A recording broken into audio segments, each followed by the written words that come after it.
Hello and welcome to the 23rd episode of the Addiction Free Naturally podcast. My name is Graeme Hoppitt and today I'm going to talk to you about how to overcome urges in your addiction recovery. So welcome wherever you are in the world. So let's get started here. How can we overcome those urges? Well, first of all, why do we need to? Well, if we don't, we're going to crash and burn. And when it happens this time or the next time or the time after, we're going to relapse. So it's absolutely vital that we have some tools at our disposal where we can just automatically go into that system and use the tools to stop ourselves relapsing. And it's not as difficult as you think to overcome an urge. We just need to understand sometimes where they're coming from and then just automatically go in and use our tools. Because the last thing we want to do is crash back down with a relapse. We're going to lose our self-confidence. We're going to feel bad about ourselves. We're going to let ourselves down. We're going to let maybe our partners down or other people. So there's so many reasons why we don't want to respond to these urges. It's going to erode your self-confidence, as I said, and the more you do it, it erodes your ability to actually overcome them. So we've got to follow a system. It's absolutely vital. I cannot stress enough that you have tools at your disposal to stop yourself reacting to these urges. One of the key things I've learned is it's about reconnecting, and specifically reconnecting with yourself. And one of the very best ways, in fact, the best way I've found to reconnect is through breathing. And one of the techniques that I use is simply a deep breathing exercise. So whenever I feel an urge coming, literally just quiet yourself for a second and take a deep breath in. You breathe in 7 times really deeply. So you inhale 7 deep breaths and you just hold it for a second and then exhale. And I do that 11 times. So I do a 7-11 method. And you can also use that. I also teach that method in my training because it's a way to actually self-hypnotize yourself later on. But right now, to overcome the urges, breathing is, in my opinion, one of the key strategies you can use. It's costing you nothing. You can do it anywhere, wherever you are, because even if you're with someone, you can literally you don't need to shut your eyes. You can just breathe in quickly and breathe out, just center yourself. And if you do that, that could stop you, making that bet on gambling or looking at porn or picking up that drink or drug, whatever your drug of choice is, whether it's a substance or behavior, just by actually catching yourself and doing some deep breathing for a minute or two can absolutely be life-changing in that situation. I cannot stress to you enough how fantastic breathing is as a relapse prevention strategy, an overcoming an urge strategy. So some deep breathing is key. The next thing is, connecting with your vision, your why, as people call it, or your purpose. You don't need to necessarily get hung up on what it's called, but your why is probably the umbrella term, and that's what's really motivating you going forward. So really connect with yourself. And this is why it's so important to have total clarity on where you want your life to be after addiction, because the universe loves a void. If there's a void there, it's going to fill it. So if you don't fill it with a nice vision, you could hop from one addiction to another. So it's absolutely vital that you have a massive why, and that could be family, it could be anything. I mean, your vision is giving you those goals, which is going to empower you to create that life, and then it's going to drive you forward. It could be that car, it could be the beach, it could be taking up a hobby like painting or a vacation, whatever it is for you, family, loved ones, health. We're all different, but find out, where do you really want to be after addiction? What is your life out of addiction? And that is your driving force. So that is also very powerful. And I use that as well. So, I've got my vision. So, and I'm always looking at that visual, and that's what's keeping me going. But if I got an urge, then I would use the breathing that I just mentioned. So these two things together could be your 2 key strategies for overcoming any urge. So your vision you're going to have anyway, but your breathing is just a way to center yourself and get out of that horrible place when you feel an urge coming. Now, lots of these are learned behaviors, but other things that you can really do to help you are reflection. And reflection can come about by writing. If you really write about specifically your urges, where do they come from? Look at your urges and triggers, because the more that you understand them, the more you'll be able to adjust for them. Sometimes it's about avoidance. You just need to not go to certain places where these urges appear. So, I was talking to a gambler the other day, and they also like a drink, but they're not addicted to drink, but they go to what we call a pub in the UK, and then there's slot machines in there, and that triggers their gambling addiction. So sometimes you have to stop going places because there's going to be the triggers or cues there to start your addictive behavior. But writing about them, reflecting on it, really creating that dialogue is a way to really get it out, because when you see it in paper, it can trigger the mind to look for cues as to how to overcome it. So I really do urge you to, reflect mentally and physically in terms of writing. So that's a great way. Awareness, because that in itself would create awareness, and awareness is how you're going to move forward. So whether that is through your writing or just meditation, but the more ways you can find to become aware of how you feel in different situations, the stronger you become. And again, this all links into your why. So when you're aware of your why, and then you're aware of your triggers and how certain things make you feel and why you do them, you can maybe look for healthier outlets. So awareness is key as to what is driving you, and that comes from writing, and it comes from meditation, doing mindful exercises.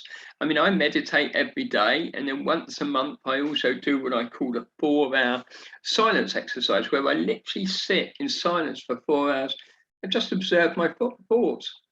As Buddha said, watch your thoughts, because we're always going to be thinking. You can't stop thinking. It's very difficult. Even in the meditative practices, when I try and stop my mind, well, if you could get past a couple of seconds, that's massive. And I can't. It's like, but it's the practice which gives you the awareness, and it's the practice that is actually slowing your mind down and training your mind for longer term gratification. So it's all a practice. Emotions. The reason I mention this is, often our triggers are just coming about by, normal emotions, whether that's sadness, anger, tiredness. So if you're aware of, you could be triggered by these normal emotions, then again, you can use strategies to move away. If you're tired, then go to bed. If you're hungry, eat. It's like, the more you're aware, the more chance you've got of stopping yourself acting out on that urge. So the more you take stock of your emotions, the better you'll be. Boredom, sadness, being lonely, hunger, tiredness are all emotions that can trigger your urges, and then you act out, and then you relapse. So the more you're in tune with your emotions and how that they do come up, which again takes you back to the reflection stage if you're writing about this. So if you're really observing where your emotions come from and where your urges come from, that your triggers, the more you're aware of what is causing you to act out, the more chance you have of stopping that the next time. So all of these things are linked together, and the more work that you do on yourself, and particularly your ways of being, who you are becoming, the better it'll be for you and your life going forward. I've mentioned in other podcasts, the more you really strive to be the best version of you that you can be, the more you will leave your addictive behaviors behind, whether that's a substance or behavior. I didn't just mean behavior in terms of an addictive behavior. I mean, you will leave those behaviors of using your drug of choice behind. So striving to have a better life, becoming the best version of you, has many, many pluses. And often we don't even realize that until we're moving through our addiction. I mean, addiction has been a blessing for me because I've learned so much about how the mind works, which makes my life better in so many ways. Just be with yourself. You know, part of the being able to connect and becoming more aware is just sitting with yourself, you know, whether that's in a proper meditative state or whether just spending time in nature. So sitting on a beach or sitting in the grass or walking barefoot in the grass, connecting with nature. And I know that's difficult in many parts of the world if you live in a city, but there's probably a park there or something. So the more that you can just connect with nature, the better it will be. So all of these things can relate to allowing yourself to overcome addictions, even taking a walk in nature. If you've got an urge, go for a walk, do something like that. So slowly we learn to release these urges, because the more we're aware of where they come from, we can just release them. We can just let them go, because we can connect to our breath, which changes our physiology, or we can connect to our vision and connect those two together, whether it's our vision and the breathing can both help us. One of the most powerful techniques that you can learn, though, is moving your attention, and that's a skill you do have to learn, and I obviously teach my clients that. But moving your attention away from what you don't want, i.e. your addictive urge, to something more powerful, such as your vision, using breathing. So some of it can be done easily, but using your mind, moving your attention is a key skill, and it can change your life so rapidly, because where your attention is where your life would be. If your attention is in your addiction, that's where your life would be. Whereas if your attention is on where you're going, your life will move towards that. So your life will always be where your attention is. So they are the main ways that I use to overcome urges. The primary one is just breathing, but being fully aware of where I'm going with my vision. That is my why, that's my motivator.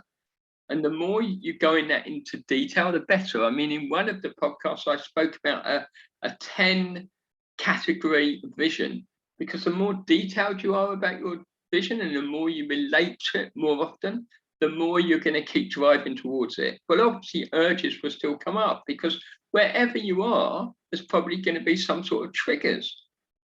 So the stronger your mind becomes with these techniques and how to overcome them, then those urges, those triggers become weaker, because your mind, your subconscious mind, has become stronger, because it thinks, well, he didn't respond to it this time. So your subconscious mind doesn't present the urge so often. So the more you practice, although it might be difficult to start with, it becomes easier and easier.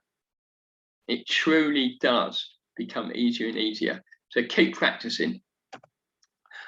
And one of the big ways, and I'm really just summing this up for you now, one of the big ways is creating a new self-image as a non-addict for yourself, because the stronger image you have of yourself going forward as a non-addict, the more you will live into those new ways of being that non-addict. Remember, everything starts in your mind. You need to start with the end in mind. You need to be that person in your mind, that non-addict now, which is one of the things I don't like about the 12-step meetings, remember, because they are reinforcing you by saying, I am a drug addict, I am a compulsive gambler. But remember, there's massive benefits from the meetings as well, particularly camaraderie. So it's a balance. But whatever system you use, creating that new self-image is absolutely key to your long-term success. You must first be that person in your mind, remember. And then when you use your mind and you have these techniques available, such as relating, moving your attention to your vision, breathing, then you will overcome your urges much easier, and therefore you're not going to relapse. So this is all part of your relapse prevention strategy.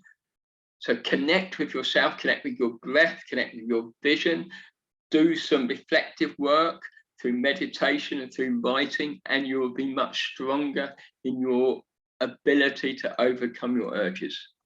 I hope this has been a benefit to you. I know if you actually apply it, it will change your life in the sense you will not relapse. So you can absolutely do it if you follow what I say here. Many of us, like I did, we need help. We need someone to actually guide us. And I'm here to help people. If you want to reach out on my Facebook page or LinkedIn, or even email me at graeme@graemehoppitt.com, then I offer one-to-one coaching and hypnotherapy, which will absolutely clear you of your addiction.